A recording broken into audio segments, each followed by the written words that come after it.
my literary luminaries, and welcome back to another Top 5 Wednesday. Today's Top 5 Wednesday topic is your top 5 LGBT reads.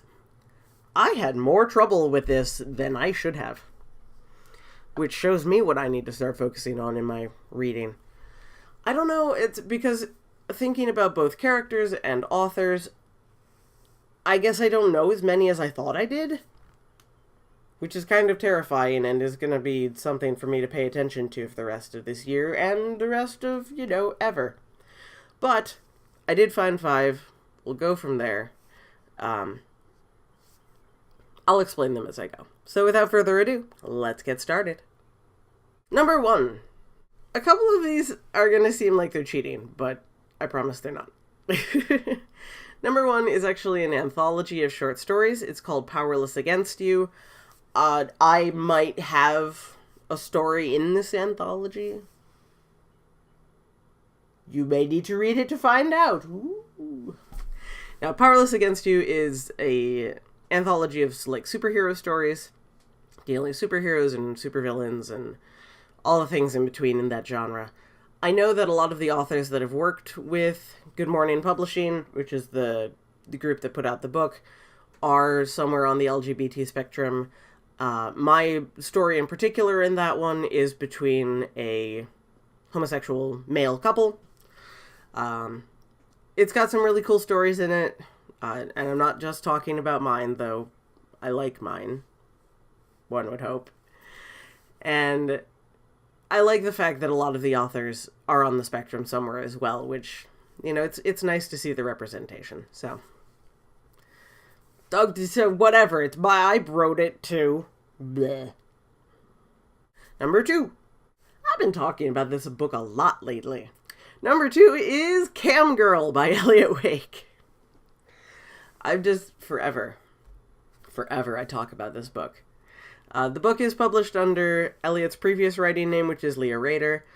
Elliot himself is a transgender individual. The book deals very strongly with gender identity and transgender issues.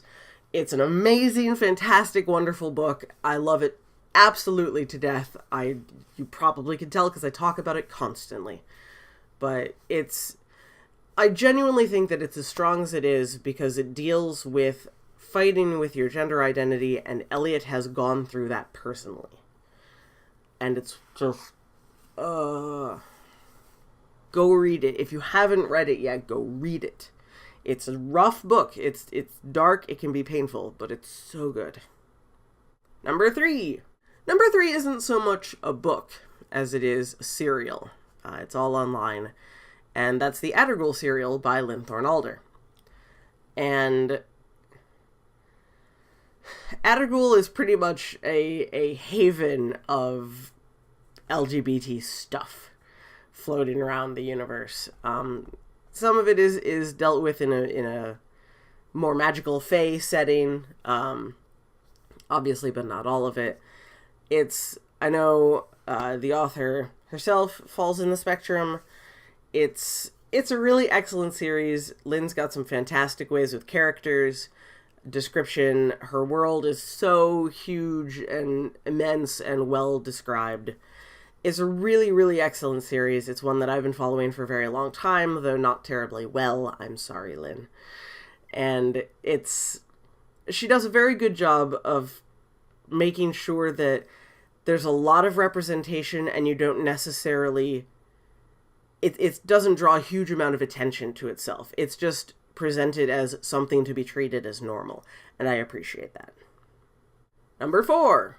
This one's actually a much smaller piece, but I wanted to bring it up because of something I mentioned in the last one, and that's An Inheritance of Ashes by Leah Bobet. I probably said that last name wrong. I apologize. And I bring this one up because there is a gay male couple, in the book that I didn't realize were 2 men for like half the book. And that wasn't because of her hiding it. It wasn't because of the author hiding it. It was simply because nothing was said about it.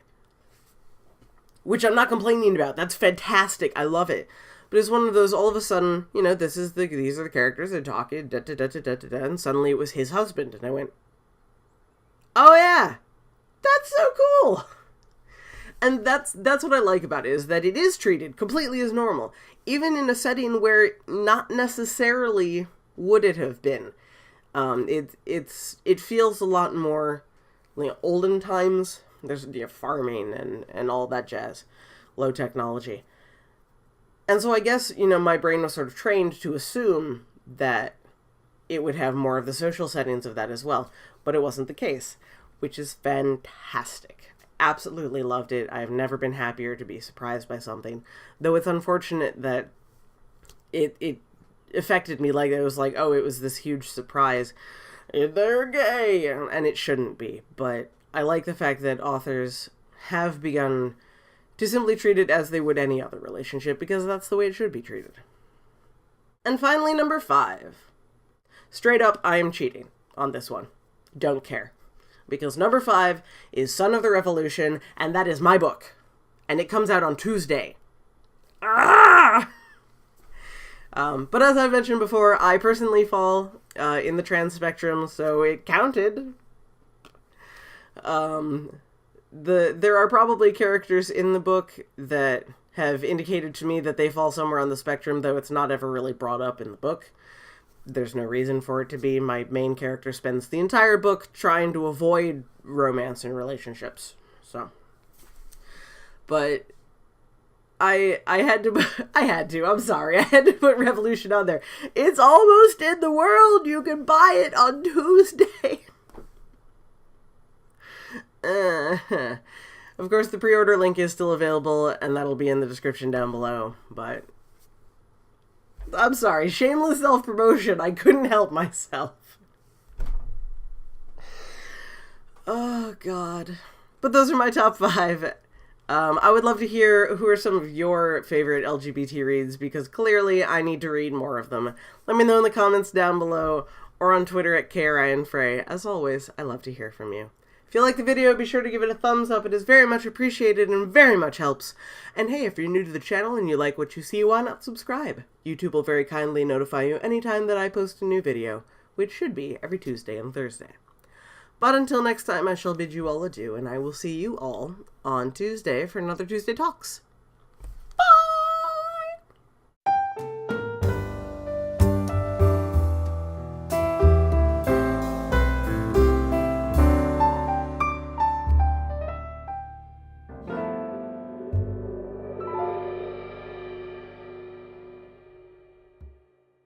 I'm sorry, I know, I cheated. I'm sorry.